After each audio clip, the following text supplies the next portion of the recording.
Assalamualaikum warahmatullahi wabarakatuh. Waalaikumsalam. Alhamdulillah, salawat dan salam pada Rasulullah Shallallahu Alaihi Wasallam. Apa kabar Anda semua? Saya berharap Anda pada hari ini berada dalam keadaan sehat walafiat, bisa melalui pandemi ini dengan baik, dan tidak pernah lupa untuk menjaga protokol kesehatan, sehingga kita bisa cepat bebas dari pandemi ini. Cedaralun, saya Muhammadin, wartawan harian Serambi Indonesia. Senang sekali pada hari ini kembali bisa memandu acara arah pengembangan Universitas Jabal Gapur untuk menghasilkan lulusan unggul berlandaskan iman dan takwa. Cedaralun, Universitas Jabal Gapur salah satu universitas swasta tertua di Aceh yang didirikan tahun 1982 oleh Bapak Nurdin AR yang ketika itu menjabat sebagai Bupati PD. Kemudian didukung oleh Ibrahim Risad dan Pak Hanif Basha serta banyak tokoh-tokoh dari PD lainnya. Universitas ini sudah berusia kurang lebih 39 tahun, usia yang cukup tua, dan juga telah memiliki 6 fakultas dengan berbagai program studinya. Selama ini, Universitas Jabal Gapur sudah memberikan kontribusi yang banyak pada Kabupaten PD dan sekitarnya, serta juga untuk Aceh secara keseluruhannya. Pada hari ini kita akan berbincang-bincang arah pengembangan Universitas Jabal Gapur dengan Bapak Rektor Universitas Jabal Gapur, Bapak Profesor Dr. Bansu Urianto Ansari, MPD. Assalamualaikum Pak Rektor. Waalaikumsalam warahmatullahi Pak Din. Apa kabar pagi hari ini, Pak? Alhamdulillah, sehat-sehat selalu, alhamdulillah. Dalam beberapa bulan terakhir ini bagaimana perkembangan pelaksanaan pendidikan di universitas kita, Pak? Ini kan ada pandemi dan sebagainya gitu. Ya, alhamdulillah kita tetap melaksanakan proses pembelajaran dengan dua cara. Ada dengan melalui daring dan ada tatap muka. Apa sebab begitu? Karena kita sudah mengeluarkan memang himbauan bahwa pembelajaran memang harus menggunakan daring. Itu memang pesan daripada kementerian. Jadi kami mengeluarkan surat, namun ada dosen meminta izin, bukan minta izin. Kalau kami tatap muka langsung bagaimana? Itu saya bilang terserah kepada dosen bersangkutan. Kalau dosen itu yakin misalnya akan terhindar daripada pandemi ini, ya silakan. Yang penting jaga prokes seperti Pak Din katakan tadi. Baik Pak Rektor, sebelum kita bincang-bincang lebih jauh, mungkin Pak Rektor ada menyampaikan sesuatu dulu sebagai pengantar diskusi kita pada hari ini. Silakan Pak Rektor. Baik Pak Din. Bismillahirrahmanirrahim. Assalamualaikum warahmatullahi wabarakatuh. Alhamdulillahirabbil alamin. Segala puji bagi Allah. Selawat dan salam ke pangkuan Nabi besar Muhammad sallallahu alaihi wasallam beserta dengan keluarga dan sahabatnya. Bapak Ibu Cedaralun yang kami hormati, pada kesempatan yang baik dan berbahagia ini, perkenankanlah saya selaku Rektor Universitas Jabal Gapur ingin menyampaikan arah pengembangan Universitas Jabal Gapur untuk menghasilkan lulusan unggul berlandaskan iman dan takwa. Bapak Ibu sekalian, bahwa arah pengembangan Universitas Jabal Gapur itu adalah ingin menjadikan Universitas Jabal Gapur menjadi universitas riset. Itu arah kami ke sana. Nah, oleh sebab itu kami punya sasaran bagaimana mencapai universitas riset tersebut. Jadi sasaran kami dalam hal ini ada 3 komponen. Komponen pertama adalah menyediakan dosen dan karyawan yang profesional. Kemudian komponen yang kedua adalah menghasilkan lulusan yang unggul berlandaskan iman dan takwa. Kemudian komponen yang ketiga adalah kurikulum dan pembelajaran berkualitas. Bapak Ibu sekalian, para pendengar yang berbahagia, baiklah, dalam kesempatan ini saya akan menguraikan sedikit tentang apa itu komponen pertama. Sasarannya yaitu menyediakan dosen dan karyawan yang berkualitas. Jadi untuk mengarahkan pengembangan Universitas Abdul Ghafur, yang utama kami lakukan adalah membentuk atau menciptakan dosen dan karyawan yang profesional. Apa itu ciri-cirinya? Apa indikatornya? Yang pertama adalah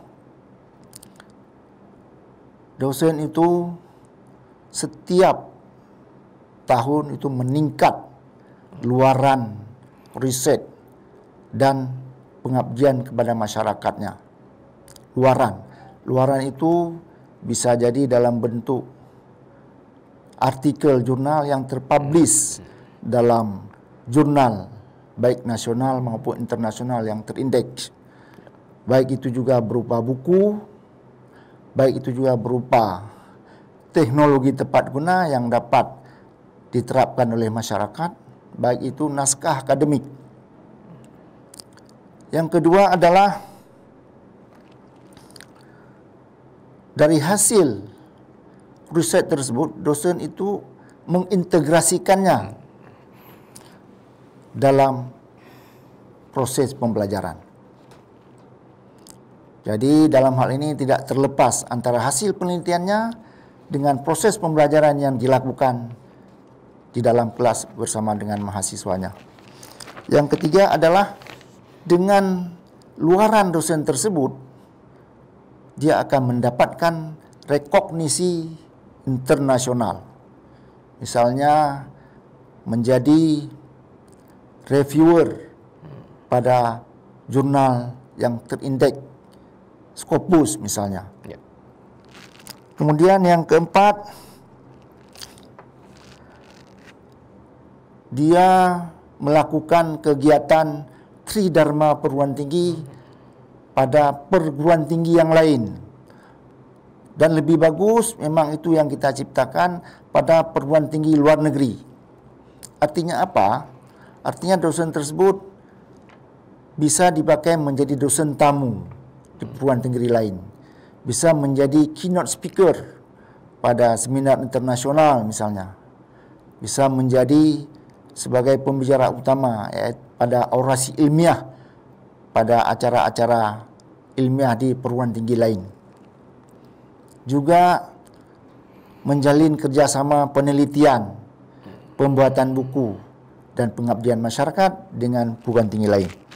Kemudian yang keempat, dia membina mahasiswa sehingga mahasiswa tersebut berhasil meraih prestasi nasional maupun internasional, baik bidang akademik maupun bidang non-akademik.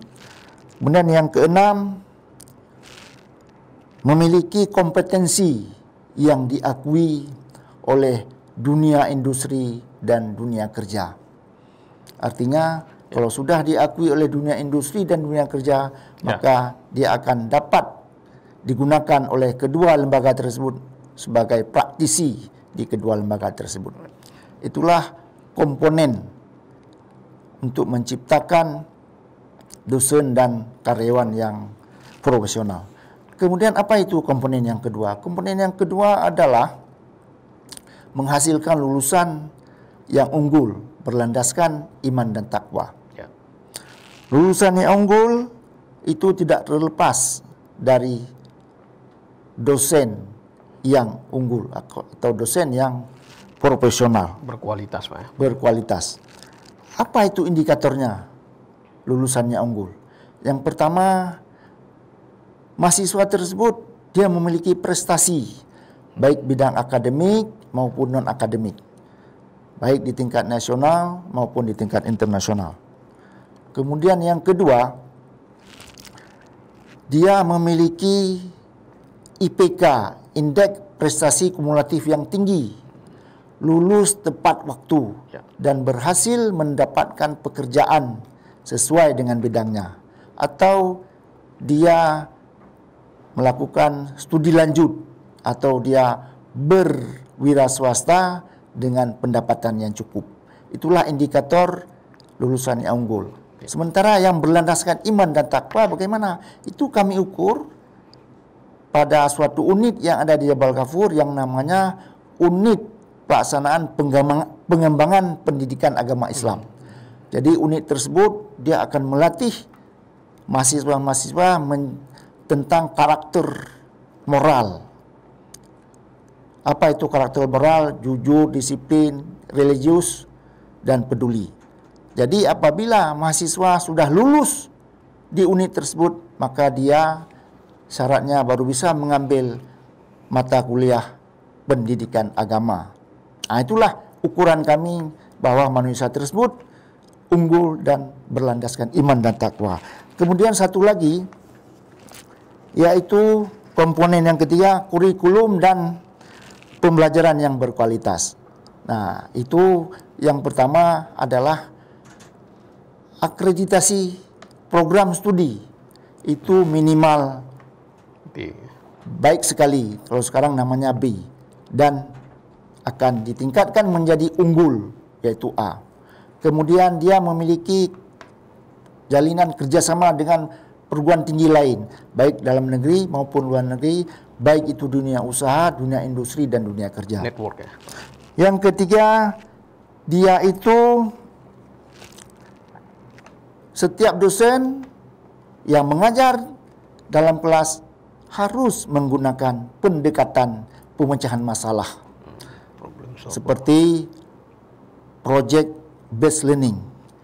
Jadi ini untuk melatih mahasiswa agar dapat berpikir kritis, kreatif, dan inovatif. Nah, itulah arah pengembangan Universitas Jabal Ghafur untuk menghasilkan lulusan unggul berlandaskan iman dan takwa.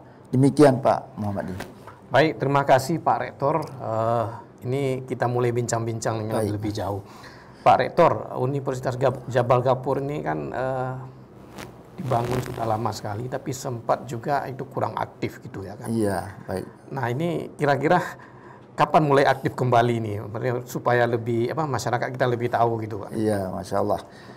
Jadi Pak MD, memang betul seperti Bapak katakan tadi bahwa Universitas Jabal Ghafur salah satu perguruan tinggi swasta yang tertua di Aceh.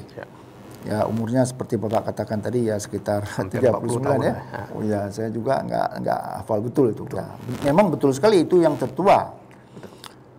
Jadi memang kita harus akui pada awalnya memang semasa pendirinya Pak Nurdin Abdul Rahman almarhum itu mendirikan itu sangat maju Pak. Ya. Mahasiswanya begitu membludak dan sebagainya. Gedung-gedungnya juga gedung-gedungnya bagus. Nah, seiring dengan perjalanan itu banyak faktor yang menghambat Pak Endi. Yang pertama, pada saat itu terjadi konflik. Konflik antara konflik dom lah, terjadi dom di Aceh. Itu terkena juga imbasnya di kampus Jabal Ghafur sehingga kampus-kampus kita kan dibakar pada hari itu, pada saat itu. Setelah itu kita juga mengalami pasang surut karena terjadi yang disebut setelah konflik yang disebut dengan lupa saya itu konflik tsunami. Oh, tsunami. Bencana alam. Jadi tsunami itu juga mengganggu juga membuat kami harus yang dulunya setelah waktu konflik dulu kan kami mengadakan proses belajar mengajar di kota Sigli, artinya ya kami menggunakan toko-toko yang ada lah. Nah, setelah selesai konflik, kami balik lagi ke kampus Universitas Jabal Ghafur. Cuma diikuti dengan bencana alam gitu. Ya, setelah itu terjadi lagi konflik ini nggak selesai, dibakar kampus, maka kami harus balik lagi ke kota. Di kota kami dihantam oleh bencana alam tsunami tersebut. Sehingga seperti itulah pasang surutnya perjalanan kampus Jabal Kapur, sehingga sampai sekarang ya insya Allah dengan doa-doa kita semua, dengan doanya Pak Emdin, kita sedang membangkit kembali.